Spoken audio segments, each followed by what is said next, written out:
Hello friends, এই মুহূর্তে একটি ব্রেকিং নিউজ নিয়ে আসছি অভিষেক বন্দ্যোপাধ্যায়ের স্ত্রী সোনা পাচার অভিযোগের নিউজ নিয়ে।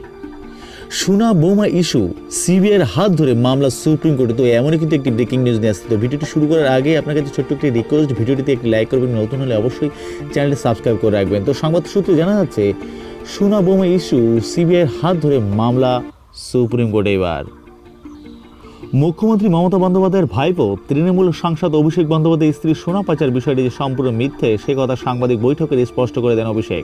এই বিষয় নিয়ে সিবিআই জানান 7টি ব্যাগে থাকা টাকাসহ অভিষেকের স্ত্রীকে কলকাতা বিমানবন্দরে আটক করে শুল্ক দপ্তর আধিকারিকরা। এবার এই ইস্যুতেই সিবিআই হাত ধরে গেল দেশের শীর্ষ আদালত। সুপ্রিম কোর্টে জানিয়েছে এই বিষয়ে সিবিআই কি চাইছে তা নিয়ে একটি আবেদন করুক তারা।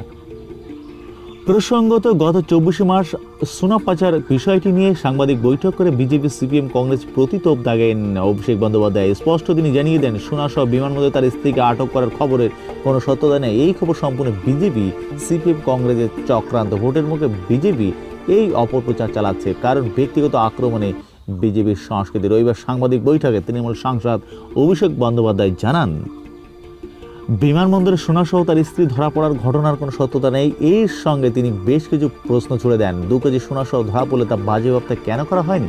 স্ত্রীকে ছেড়ে দেওয়া হলো কেন? 7 দিন পরে কেন এফআইআর করা হলো?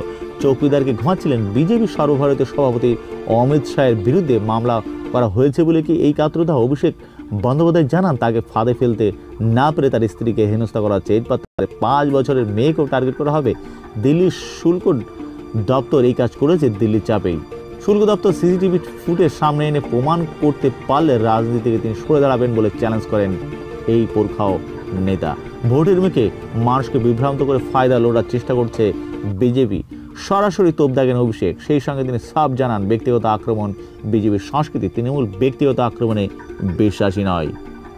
প্রসঙ্গত এই বিষয় নিয়ে এর আগে সরব হয়েছিলেন অনেক নেতামন্ত্রী। বিজেপি নেতা বাবুল সুপ্রিয় থেকে সিপিএম বিধায়ক সুজন চক্রবর্তী অনেকেই ছিলেন এই তালিকায়। ছড়িয়ে পড়ে বিভিন্ন টুইট।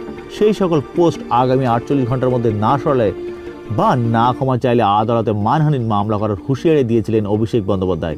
আর এর পরিপ্রেক্ষিতে সুজন চক্রবর্তী বলেছেন আদালতে আসলে অভিষেক বন্দ্যোপাধ্যায়কে কাঁদিয়ে ছাড়ব।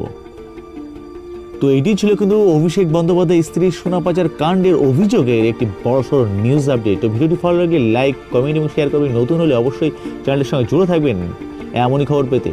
ভালো থাকবেন, সুস্থ থাকবেন। দেখা হবে অন্য কোনো ভিডিওতে। ভিডিওটি দেখার জন্য অসংখ্য ধন্যবাদ।